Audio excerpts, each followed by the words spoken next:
Okay. Yeah, so I think Diana Johnson's already there. Good morning. Good morning. Good morning. This is a great way to start Tuesday. Mm-hmm. How are you doing? Very good, very good. Sending the kids off to school, so this is Yeah. I know. I just have one last one here, but she's self-sufficient. She's in middle school. So she can get on the bus herself. It's a beautiful Yes. thing. I think I'm heading that way. My oldest is 10, is 11. She's gonna start middle school in August. Yes. And I can feel the freedom that comes with that. Oh yeah, My youngest definitely. he's 5, so he still needs that help in the morning. Yeah, no, definitely. It's beautiful. Although I see these little kids and I'm like, good morning, everyone who's joining. I see these little kids and I'm like, oh, I kind of miss that. And then sometimes I'm like, no, I don't miss that. It's like, let's enjoy that way. We know we did the best when they were at that age. Yes, definitely. Good morning, Mike. Good morning, Catherine. Good morning. Are you at the Buckeye Club? Or if that's just no, it's a background. I'm still in COVID lockdown, unfortunately.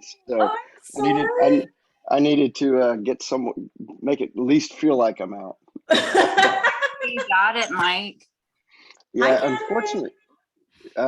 unfortunately, Catherine, I think I got it from the same person that we were both connected Really? with. Yeah. So consider yourself lucky. I didn't test, but I didn't have any symptoms either, although I've been very mild so too. hard. It was, I got a sore throat like 12 days after or something like that. Gotcha. So it was at the very end of it. Hello, Allison. Good morning. Hi. Good morning, Allison. How are you? Good. How are you? Got weird lighting. Sorry. Yeah, no worries. So are you okay, Mike? Are you feeling okay? Oh yeah. I mean, it was, I'm double vaxxed and boosted, and it was, I got each of the little symptoms mild, and it was like one a day. So today's my last day in the penalty box. So I'll hopefully get out and about after this. But so how long are you? Yeah, but so how long is the quarantine now? I mean, I know it changes. So it's 5 days. Okay. Yeah. And then how did you even know to get tested? Because nobody I know is wearing a mask, or you know what I mean? Like there's I woke up with a sore throat, and I just said, I'll go ahead on Friday and go ahead and get and test. And it was like, oh my gosh, okay. Up until now, I was the only only male in America who has never ordered anything on Amazon, hadn't tested positive, and hadn't seen anything on Netflix. So after this, now I'm still the only person who hasn't ordered anything on Amazon. I have paid for lots of things. In fact, I get Amazon packages every day, but I haven't personally ordered anything on Amazon. So. Oh, well, that's so funny. Well, let's go ahead and get started. I want to be respectful of everybody's time. But thank you, everyone. My name is Cherish Dela Cruz. If you don't know me, I host a small business roundtable every month. And sometimes I have speakers and sometimes it's just general networking, but it's a great group of business owners who are looking to improve and connect with one another. I myself am an estate planning and business succession planning attorney. I am opening up a new office in Lawrenceville, downtown Lawrenceville, Gwinnett. And then I'll still have my virtual office in Buckhead. So I'm excited about that, but I'm excited to see everyone here today. Margie Eberline, I was introduced to her last August, and she is fantastic. She is my marketing consultant guru. I absolutely love her and recommend her all the time. She always gives me great tips. And I just, I'm so appreciative of her and how she's helped me think of marketing in a different way, but also to give me the resources to support the marketing plan. I think that was a big issue for me is, I'd have all of these theories, but no but it was very difficult for me to implement. And the great thing about her is that she does the implementation, or she helps me find people for the implementation, which I think is a huge, huge thing. Just as busy entrepreneurs, we don't really have an opportunity to do that. And, you know, our time is limited. So Margie, if you want to go ahead and take it away. Yes, absolutely. So I'm going to go ahead and share my screen. I prepared a presentation for today on Canva, my favorite design tool. Let me know if you can see it okay. Let me see. Go to present.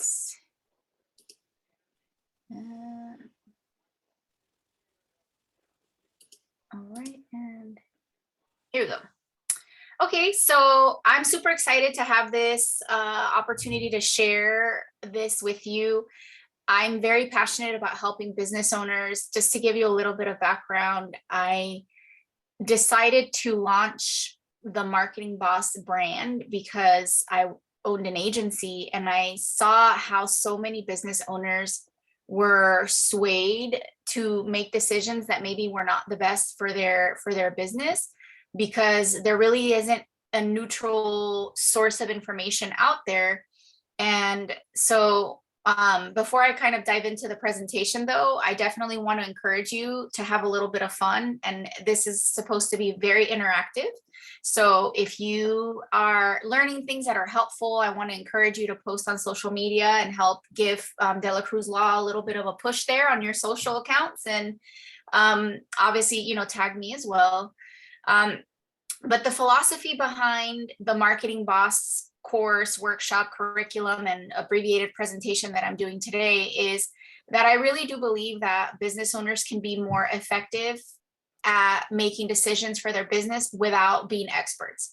A lot of the information out there about marketing is really directed to marketers, right? And it can get overwhelming if you're a business owner, for example, to watch a YouTube tutorial on how to improve your website's SEO. Like, you don't necessarily want to know where to click and where to drop this, or no, like you just need to understand the basic principles so that you can get someone else to do it. And so that's what today's presentation is, you know, really all about. I really do believe that business owners deserve to grow their businesses and feel good about how they're doing it. And I find that a lot of business owners don't, like, they don't have peace about the decisions that they're making. And there's always this little voice in the back of their head that's like, well, you know, I'm making this decision and I'm going to see how it goes, but I'm really not sure if it's going to work or not. And that's not how it should be. So this is a typical scenario, and I'm going to tell you a little story really based on real events, but I bet this is going to sound familiar, right? So once upon a time, a business owner reached out to a marketing services vendor,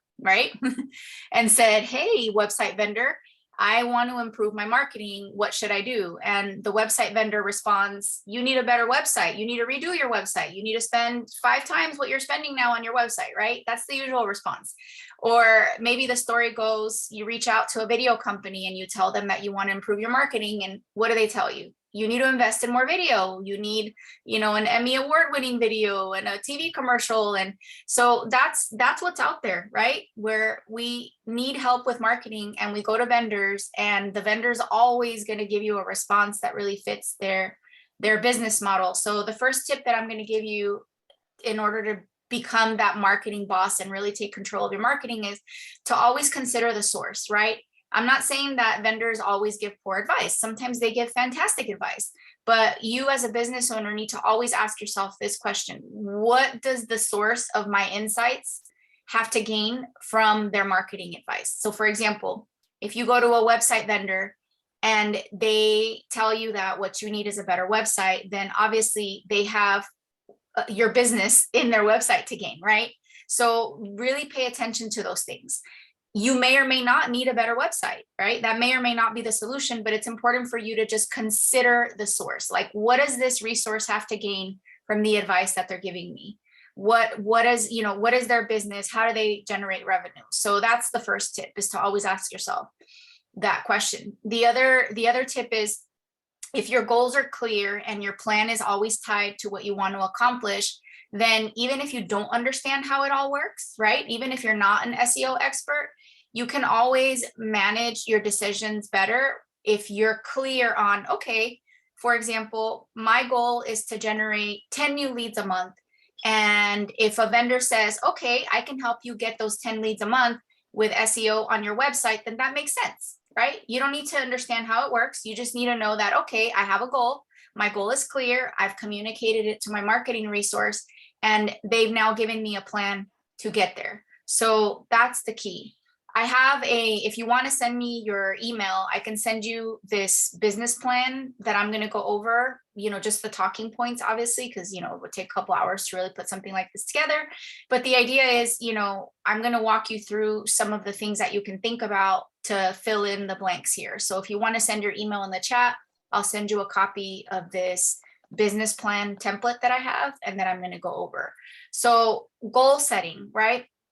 You need to be clear about what is your business structure, right? So what are your sources of income, and what active sources do you have? What passive sources do you have? And then what are your expenses?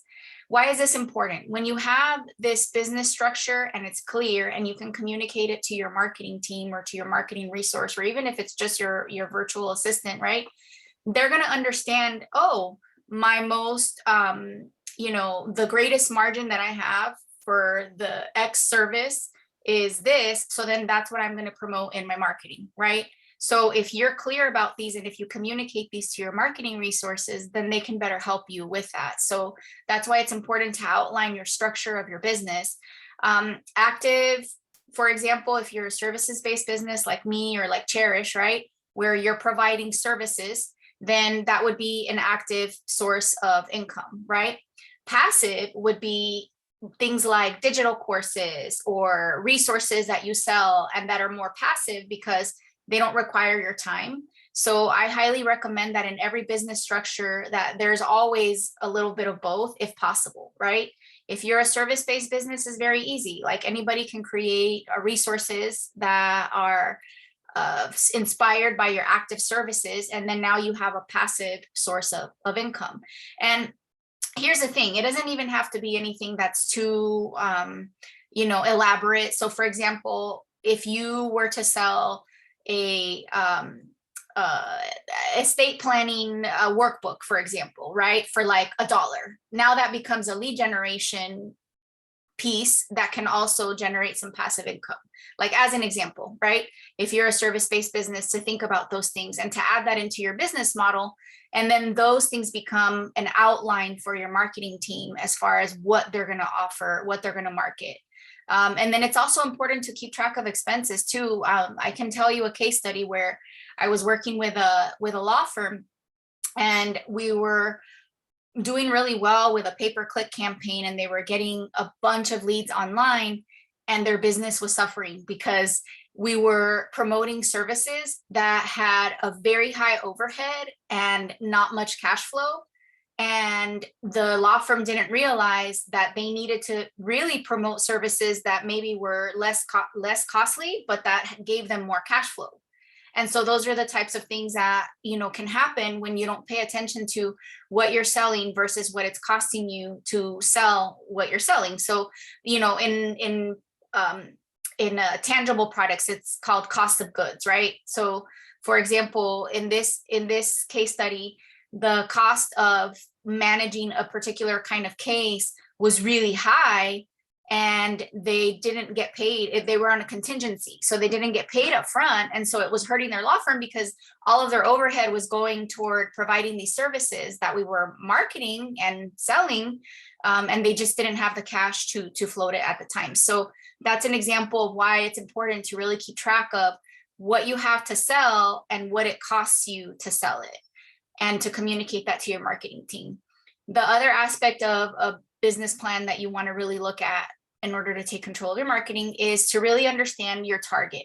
Who are your ideal customers and what are the top channels? So for example, I work with a variety of businesses, but I do work with a lot of law firms where, their ideal customer is everybody and anybody, right?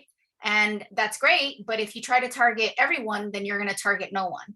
And I know that it can be tricky, but the more specific you can get with your ideal customers, the better, the more relevant your messaging can be. and you're still going to reach people that are outliers.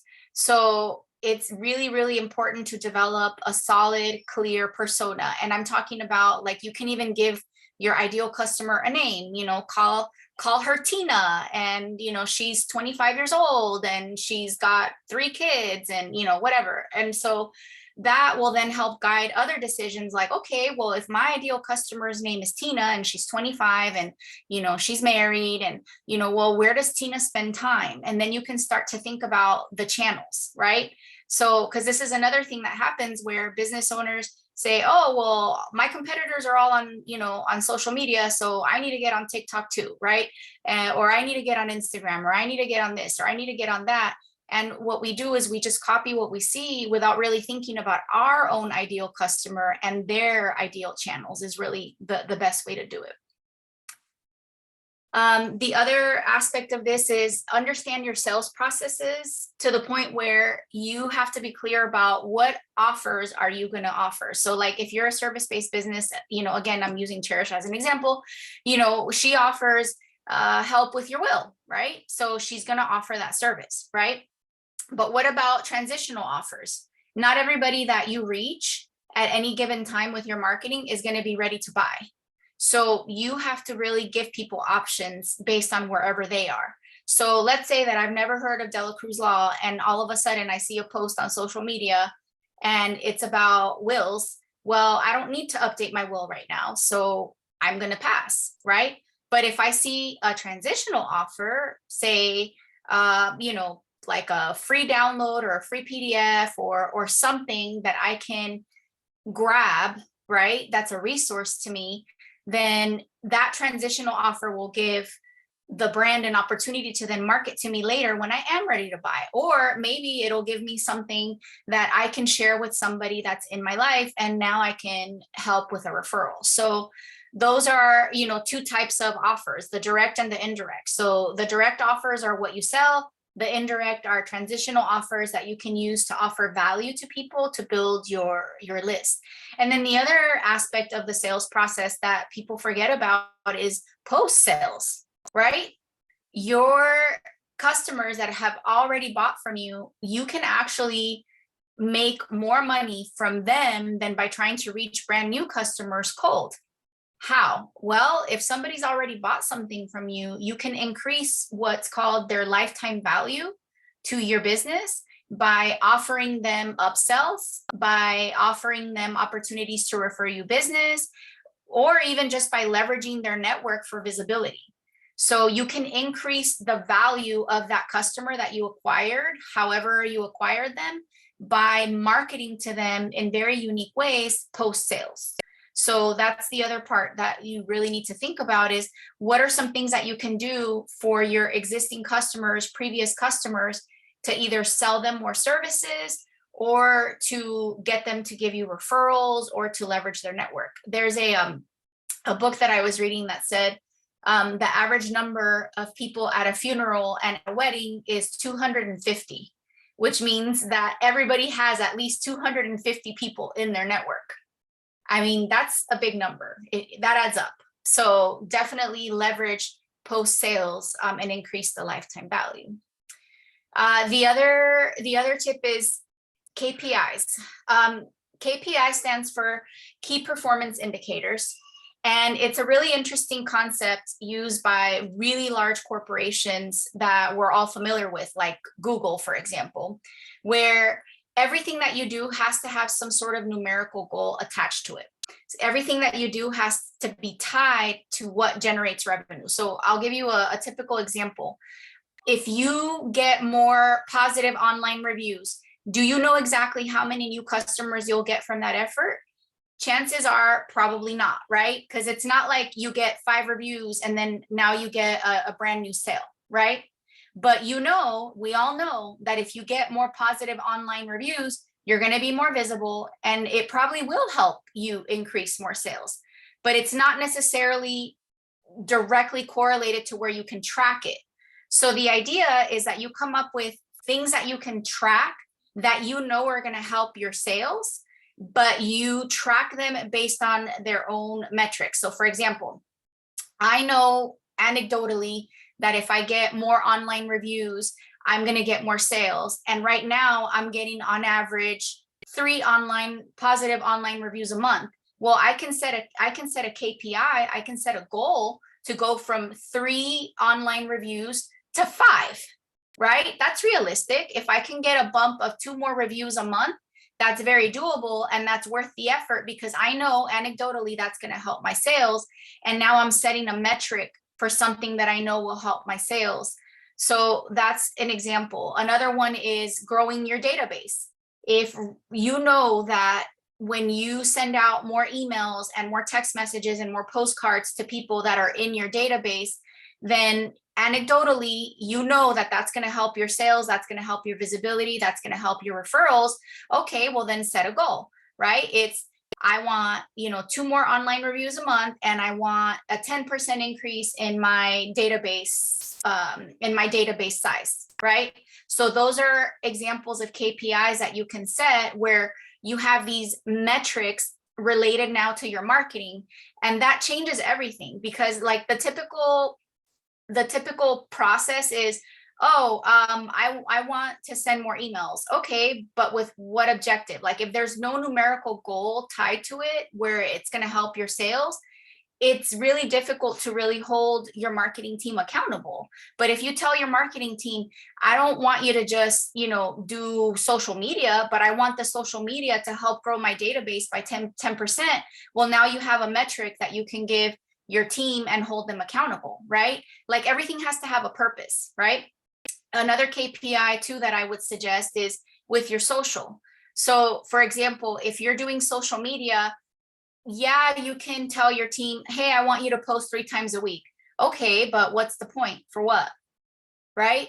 If you give them now a metric and say, I want you to post 3 times a week, and right now I'm averaging a reach of, 2,000 per week for my social content, and I'm engaging with maybe 10% of those people that I reach, then now I want you to post 3 times a week, but now you have an objective. I want you to grow my reach by 50%, and I want you to grow my engagement by 10%, right? So now you're giving people goals, and now you have a point behind what you're doing, and you're not just doing the tasks just to do them. Does that make sense? Any questions so far? I know I've thrown out a lot. Yes. Just a question about, so what is actual engagement? What does that mean? That's a really good question. So depending on the platform, engagement means that somebody gave you a like, somebody made a comment, or somebody shared. Those are very common types of engagement. And you want that, because if you're posting and you're not getting engagement, then the social media platforms won't push your content out as much. And if you're posting and you're getting a lot of engagement, then the social media platforms will say, this account is posting things that people like. Let me push their next piece of content a little bit further out. So that's why you want that. Any other question? Okay. So this is just kind of for fun, and you can throw your answer in the chat. But when you think about how well do you track the leads and sales that you get by source right now, where would you say that you're at? Just out of curiosity, if you want to throw it in the chat. Okay. Awesome. Cool. Well, in this next section, I'm going to give you some tips on how you can track what's going on with your leads. So I definitely recommend that you install Google Analytics on your website, and it's free. So Google Analytics will tell you from the traffic, will break down the traffic on your website by page, and it'll also tell you where the traffic is coming from. So Google Analytics will tell you, are people typing in your actual URL? Are they clicking on a specific link and then going to your site? And it'll also tell you how much time they're spending on your website. So I definitely recommend that you use Google Analytics. It's free to install, and it'll give you a ton of data. And the things that I would look for are very simple. 2 numbers. I would look for unique visitors and the time spent on the average time spent on your website. Why are those metrics important? Well, it's very simple. With unique visitors, that's literally the actual unique visitors. So for example, if you have 800 people visiting your page 1 month, and then the next month you have 46, then you know something happened and you have now less unique visitors, and you can then try to track, well, what's going on? Why are less people visiting your website, right? So those are the numbers that you want to track. And then average time spent on your website is important because it's an indicator of how interesting your content is. So for example, when I look at a website and I see an average duration of 15 seconds, that lets me know I need to do better at creating better content, because people are coming to my website, but they're not really interested in what's here. And so they leave right away. And so, yep. Question? So, yeah, how particularly for professional service providers, are websites becoming obsolete, or are they people going more to their LinkedIn and or Facebook sites or other social medias? That's a really good question. So you need a combination if you're in professional services, and here's why. Your website is like your brick and mortar store, right? Where that's where people go to connect with you, to learn more about you, and to check you out when they're interested in you. But the funnel or the initial contact point will happen more on social, especially if you're in a market that's saturated. So it really depends on what your situation is. But like, let's say you have a website where you haven't really invested much in SEO. So it's not like people are going to Google you, get to your website, and then call you. But you have a social media profile, you're engaging, or you're doing networking and people are connecting with you. You've got to have a website where people can just learn more about you and get to know you more. Like, I'll put myself as an example. My website that I have for my business is fairly new. It's not even really a year old. So I'm not getting a lot of SEO traffic, but when I meet people and I send them to my website, I have so many resources on there that my list gets bigger, people download things, and they read, they watch videos, and they stay there for a really long time. So it helps shorten my sales cycle. So that's an example. The other aspect is evaluating lead behavior. So you can use the CRM like HubSpot. I use Entreport, but CRM systems are great because when you connect your website to some sort of CRM, even MailChimp, right? MailChimp, everybody's familiar with MailChimp, Constant Contact. You can actually track how many people are responding to the content that you have out there by having them either sign up to a newsletter or get a free download. So CRMs are really helpful to evaluate how interested leads are in your content. You can also use CRMs like Entreport and like MailChimp and Constant Contact in your social media content. So for example, if you're pushing out a resource and you have social media content where you're going to put a link, right? So for example, hey, like, I want to help you grow your business. Here's this free PDF that you can download, and here's the link where you can download it. You can use links from things like Entreport and then track, oh, okay, well, my social media helped me grow my database by X amount of leads based on this post. So that's another example of how a CRM can help you. The other one is CallRail. I highly recommend CallRail if you are a business that tracks phone calls that you get. So CallRail is really great because you can actually install it on your website and it'll tell you even what specific page people called you from, and it'll track even their device, for example. So it'll track, for example, if somebody called using an iPhone from your blog on estate planning, for example, like, it'll give you a lot of details so that you can track, oh, somebody read this specific piece and it inspired them to call. CallRail is also really great if you're doing traditional media or a lot of different marketing strategies. So for example, you can create a specific phone, and this is more for phone calls. If your business receives phone calls, this is ideal. If your business does not, then you don't really need CallRail. But if you have, for example, social media content and you want to track how many phone calls are you getting from your efforts on Instagram versus LinkedIn, you can create a specific phone number that you promote on LinkedIn and Instagram, and you'll know exactly, oh, I got 10 calls from my LinkedIn content and I got one from Instagram this week. And then, maybe the next week it's switched. So it's really nice. The other thing that you can do with CallRail is if you're running ads on Google, it's actually pretty fascinating because CallRail will tell you what specific keyword somebody searched on the web right before they called you. So like right now, I was just looking at a report from CallRail for a client that's running ads on TV. And we were thinking, oh, well, maybe the ads that you're running on TV are getting people to Google and then they're calling. But then we looked at CallRail and it showed us specific keywords were really not related to the brand's name. You know what I mean? So for example, the idea was that, oh, like if somebody sees you on TV, then they go search your name and then they call from your website. That seemed like a logical dynamic, but CallRail was able to tell us that no, they're not searching the name, they're searching keywords. So if they're searching keywords, then that's not a lead that came from TV. That's just somebody that's just Googling specific services or specific problems. So those are the types of insights that you can get from CallRail. It'll give you keyword detail from ads that you are tracking, and it'll also give you specific links on your website where you got phone calls from, and so much more. Like it's just a very, very robust tool. Again, it's ideal for companies that are getting phone calls. If your business is not about phone calls, then it's probably not, that necessary, but it really does help track phone calls and search queries that lead to phone calls.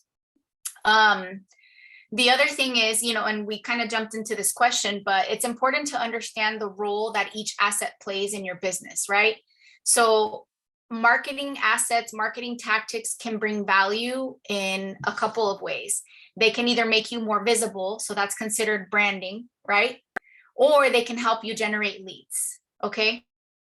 So like with the TV example, you can run ads on TV and get 0 calls, but it might still bring you value because it's giving you branding, it's giving you visibility. So it's important to get clear with your marketing team about what are your expectations for each of the tactics that they're implementing for you. If they're implementing social media, for example, maybe your goal with social media is not to generate leads. Maybe it's just to be seen. That's okay if that's where you are in your business, but you need to have clarity about that. Like I'll give you a common scenario that I used to live when I was in agency is I would have people tell me, oh, I want to go viral on social media. Okay, here's a plan to help you go viral on social media. This is the content that we need to create. And then 6 months later, they would say, I haven't gotten any new customers. And I'm like, okay, but your objective was to go viral, not to get new customers. So you have to be very, very clear and understand that going viral, for example, is not going to guarantee you customers. Those are 2 very different objectives. So it's important to communicate to your team, what are you expecting out of each channel? So, back to the website example too. Are you looking for people to find you online and generate leads from searches? Well, then that's an SEO strategy that you need for your website, not a website redesign. So it's very, very important to think about those things. My recommendation is if you have a service-based business, then if you're going after high-end customers, which, from looking at the chat, I think a lot of you, that's your target demographic, then the tip would be your website needs to be very well branded. So your images need to be very high quality. Your copy needs to be very, very direct to your target customer. And you need to have a lot of testimonials, and the user experience has to be really, really seamless if that's your target customer. If you're looking for people to just find you online, then that's a different strategy. Then you need more SEO, content, all of that stuff. So those are very different objectives based on what your role is of your website.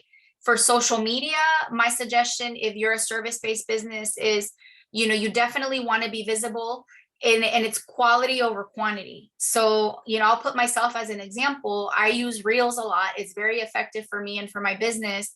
but I'm not dancing on reels. I'm sorry. That's just that's not my objective. I could probably go viral, right? Like I manage social media accounts for my kids, and some of their stuff has gone viral, and that's cool. But that's not my objective. My objective is quality. So I create a lot of videos and a lot of content. Some of them are fun because that's my personality, but my goal is not to go viral. I understand that the content that I'm creating video wise for reels has to be informative, and it has to appeal to my target customers. And so, I'm not worried about growing my social media account, to a massive scale, because I have a very niche target. So it's really, really, really important that you understand the role that each of your assets is supposed to play in your marketing, and you set those goals accordingly. So for social, again, if you have a niche audience, focus on quality, not quantity, and start with your existing customers, and understand for social with the algorithms that, yes, if you do. Oh yeah, go ahead, Catherine, you have a question? Yeah, I didn't want to interrupt you because you were definitely on good information. No, go for it. So I happen to know a lot of what you're talking about, and it's always good to hear it again. It's a little clearly overwhelming because you're breaking it down, which is great, but like also being a business owner and trying to think about these things and like knowing what you don't know. If you were going to give somebody like 3 things to focus on outsourcing versus keeping in-house, what would you say those 3 things were? Ooh, that's a really good question. So I mean, a perfect world, right? I would outsource to everything to everybody, but depends on the size of the business as well. Yeah. So I find that if you as a business owner have clear goals and you understand what you're needing out of each tactic, you can get a lot done in a very cost-effective way with like a virtual assistant. And maybe with a little bit of guidance. That's actually been the direction that I find myself helping a lot of business owners go with, because here's the thing. I really feel like the agency world and the marketing world is kind of broken, because like by the time, like I'll tell you from like a former agency owner's perspective, okay? Like by the time you figure out how to become profitable as an agency, doing something, completing a set number of tasks and hiring and training people, everything changes and you can't keep up with it. And so I hate to say this, but I'm really not a big believer in outsourcing to agencies because of that, because I really feel like the business model is broken. And I hate saying that because my heart bleeds, because that used to be me. You can get really, really far with a VA if you give them enough direction and if you create processes and templates. So for example, the advice that I give all of my clients is have yourself some sort of project management resource where you can assign tasks to people and deadlines. That's number 1. And then have yourself templates for things or processes for things that you can literally just plug in whoever and things just get done. Like that is the most cost-effective way to do things these days. And it makes it agile too, because if something changes, then you can just restructure your tasks and then keep going. And that's how it is with social, especially. I mean, social media is just changing like so fast. It'll make your head spin. And so that's why I'm not like a really big believer in the agency route or in outsourcing, just to whoever. When it comes to video though, that one is a little bit tricky. I think, let's see. So the advice that I give people most often is when it comes to video content, and again, this is going to depend on the business, right? But I'm talking to you all that I know you are mostly professional services, right? Invest in high quality video for key things like a brand video, like maybe some testimonials and things that are going to be a part of your marketing materials. Everything else, the iPhone is perfect. Like it's, you don't need to outsource that. You can do a lot of that yourself. And if you're a service-based business, you are the brand, right?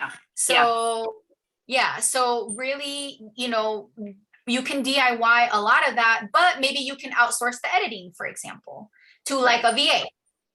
So, or like a high volume, package type deal. So those are just some ideas of how to outsource. Yeah. Is that helpful? It is. Thank you very much. Yeah, absolutely. The other part that I want to talk about is leverage storytelling. So this is one of my favorite hacks when it comes to marketing, and it's one it's my go-to. I work with people that are competing in very saturated spaces, and the answer of, well, how can I compete in this space when everybody else has this budget and I have this budget? My answer is always get creative with your storytelling, right? Like you can, like I'll give you an example for the PI space, right? So like I have attorneys that are competing with like Morgan and Morgan, right? Like Morgan and Morgan is like in all the billboards and they're in all the things, right? Well, one way that you can compete is by getting creative and using storytelling. So I'll give you an example. Most marketing stories, right, about us, sections in the website and content go something like this. Hi, I'm Margarita Everline, and I help people grow their business by teaching them marketing. My company's name is Marketing Boss, blah, blah, blah, blah, blah. You fell asleep already, right? That's not interesting because it's not about you. Don't do that. Instead, tell me a story, okay? Have you ever bought a marketing service, paid a ton of money and prayed that it worked, only to find 6 months later that it just tanked and you wasted a ton of money? Isn't that more interesting, right? I'm now telling you a story. So that's an example of how we can use storytelling to communicate our marketing messages in more powerful ways that connect with people. So the concept behind story branding comes from a book, actually, called How to Create a Story Brand. And if you want to read it, that's fantastic, but I'll give you the summary. Okay, so here's the structure of a story brand is every story, okay, Star Wars, whatever, has a hero. Every story has some sort of sidekick that helps the hero. And every story has some sort of problem that needs to be overcome by the hero, and then the hero is transformed, yada, yada, yada, right? So this is all you have to remember from this. You are not the hero of the story, your customer is, okay? If this was Star Wars, you're Yoda, and your customer is Han Solo. If you can remember that, and whenever you put out marketing messaging or talk about your brand, if you can say it from the perspective of you're Yoda, and you're talking to Han Solo, then you're going to be in good shape. Okay. So what you want to do is you want to make people feel, right? Like this quote from Maya Angelou, that people will forget what you said, but if you make them feel something, that's the whole point. That's the power of story branding, is that you can make people feel things, and therefore you can make them remember you and prefer you and choose you. And even if they're not your ideal customer, they will refer people to you if you can make them feel. And you make them feel by just seeing them, right? Are you tired of guessing whether or not something is going to work? You're too busy for this. You have customers to help. Let me help you, right? I'm talking to you. I'm Yoda, right? I'm not talking about myself. I'm not the hero of the story. I'm Yoda. So let's do a live exercise. Allison, you've been so quiet. I'm gonna pick on you. Tell me about your business, and I'm gonna tell you come up with a suggested story brand for you as an exercise. Allison, tell us what you do. All right. So sorry, I am busy over here taking notes. Lots of good information here. So we help clients solve issues within their overall financial plan or in their life by using life insurance strategies. Okay. So whether that is for large families or for business owners, we look at the entirety of their plan and help them either fix a problem or enhance their overall solution. Okay. And you said it's for like entrepreneurs or just whoever? Large families, so multi-generational families or business owners are two typical types of clients that we would work with most often. Okay, so I'm coming up with something on the fly. This is gonna need some work, okay? But this is just as an example. You've worked so hard to build a business so that your family can achieve more, be more, live more. We're here to help you protect that dream, right? So we're talking to them about where they are, what's in their heart. We're connecting, we're saying, hey, I see you. Look what you did, right? Here's how I can help you. So that's an example of how to use story branding, right? We took something and we acknowledged it, and that's how we create that connection, right? You work so hard to build this amazing business, this amazing life for your family. Let us help you protect it, right? So that's an example of how to leverage story branding, which is way different than, we offer XYZ, like you have to connect first. So that's story branding. And again, a lot of this comes from How to Build a Story Brand. It's a book, and I actually do a workshop on this to really break it down. But just remember the formula. It's the hero, the sidekick, right? Or the helper. And there's some sort of challenge that needs to be overcome, and then the transformation. So the flip side of this is, how do you use the transformation aspect? You can talk about things like, when you build something and you don't protect it, you can lose it. But when you build something and you protect it, it lasts for generations, just like you always wanted to, right? So that's the transformation. You're helping people transform something that could potentially be a challenge into something that's their dream. So here are 3 things that I recommend that you have in your arsenal. And how am I on time? I completely lost track of time. This is so much fun. I'm thinking, okay. All right.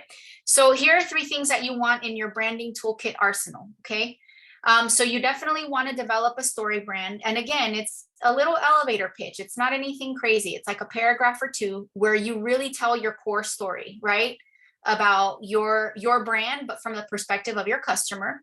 And then create some sort of brand guide. You put your story brand in the brand guide, and Diana knows all about this because we actually built one of these for her. And you talk about things like visuals, right, in the brand guide. So how does this relate? So if your story brand is all about protecting families and helping them protect their legacy, right, then maybe in your brand guide, in the visual, you have photographs of happy families, and you have photographs of people doing business and multi-generations, right? So those would be images that you would then associate with your story brand. This is ideal because if you're going to outsource to a virtual assistant, to an agency, or to whomever, if you give them this, you can have 20 people working on your marketing and no one will be able to tell because you've given them all the same brand guide to follow. And this is another thing that can help if you're, in a situation where you are using multiple vendors. Whereas like a lot of business owners have somebody do their website, they have somebody else do their business cards, somebody else do their flyers, somebody else do their video, and everything looks different. It's not even the same brand. When you have a brand guide, okay, that tells people this is my story brand. This is the feeling that my marketing needs to create. These are the types of photographs and images that, fit my story brand. If you outline it and you create it as a legal document almost, right? Like a guide, then your branding will start, your marketing elements will then start to look consistent. And you can do the same thing with copywriting too. So for example, if you have somebody build a website and then you have somebody do your social media and it's 2 different companies or 2 different people, but you give them a copywriting style guide that says, we always use words that are uplifting. We don't use these types of verbs. We use these types of verbs. Like if you outline all of that, then now you've given them that guidance and things will look more consistent. So those are branding toolkit elements. It's just 3 things. And they're not that complicated, really, if you think about it, to put together. If you use design tools like Canva, something can be built in there, and you can even do it yourself or have a graphic designer help you just to start, but so that you have something. And this is something that gets developed along the way. Like, for example, my brand guide started with like 5 pages, where it just had the story brand and the feeling that I wanted to create and a couple of ideas for pictures.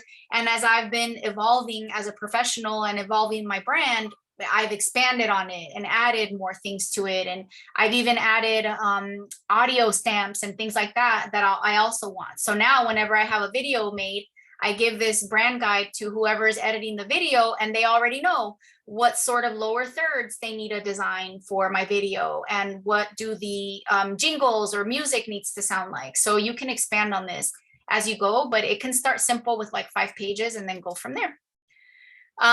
Here's also some important lingo. So there's so much marketing lingo, and I wanted to just summarize the key lingo for you, okay? That you as a business owner really do need to know.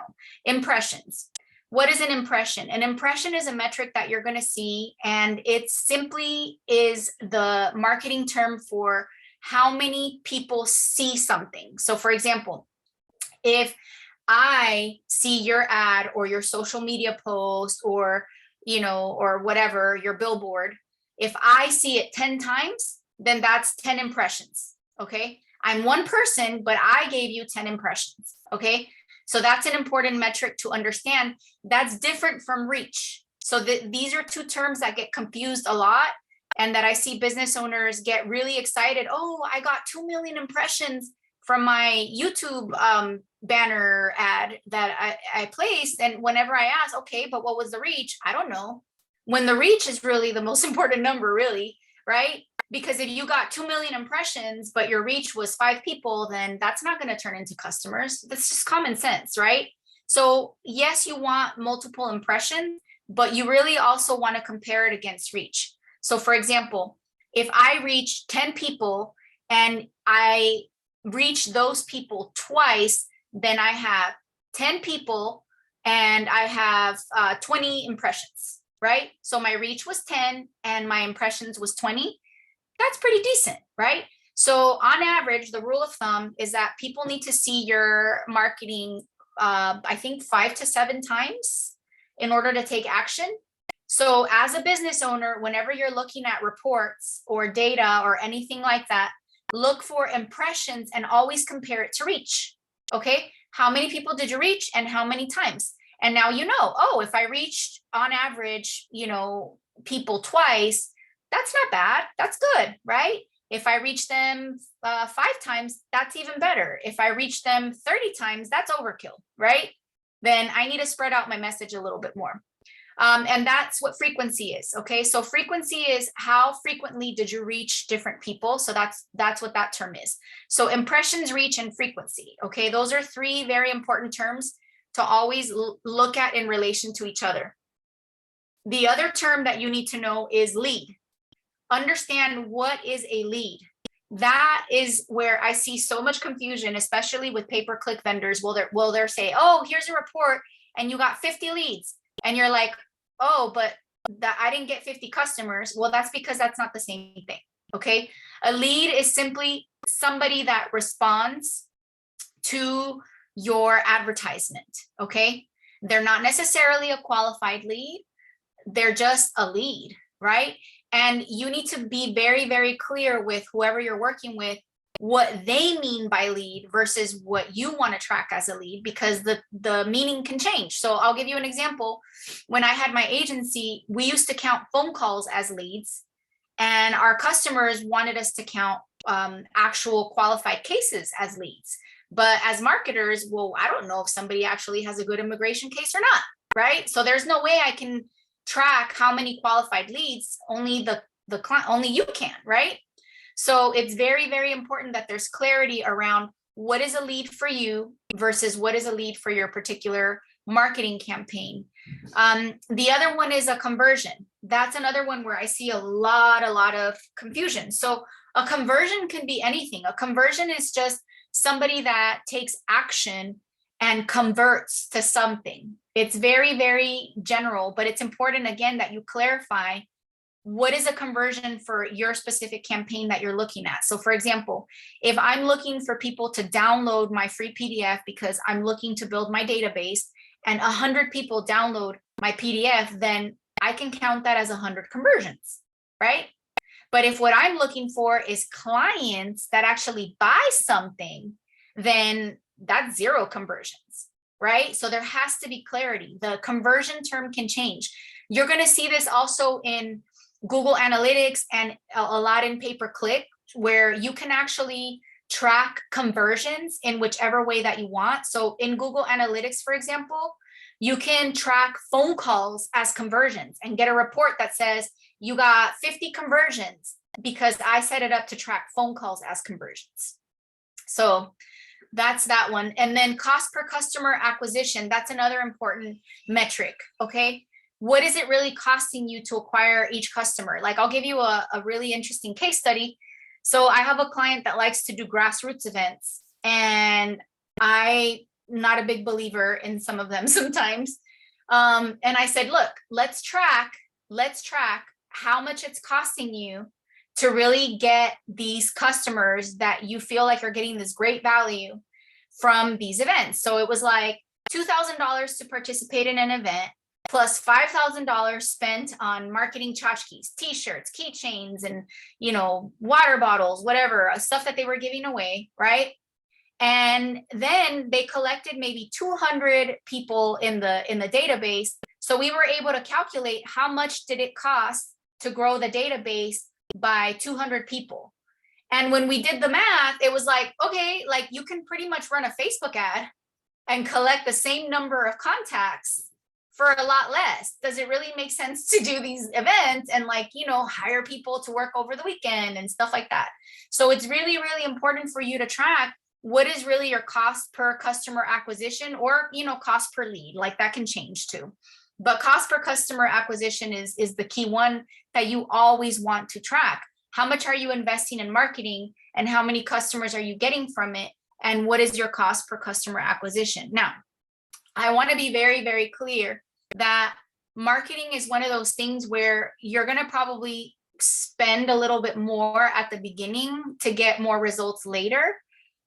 For example, it could cost you, I don't know, $6,000 for the website that you need. But once that website is done, then you're good for a couple of years, right? So it's important to think about cost per customer acquisition in terms of, you know, it should go down over time. The idea is that you're going to spend more upfront in marketing, but over time, that cost per customer acquisition should go down as you get more mileage out of what you invested in. So yeah, so this is the lingo. Questions about the lingo? No.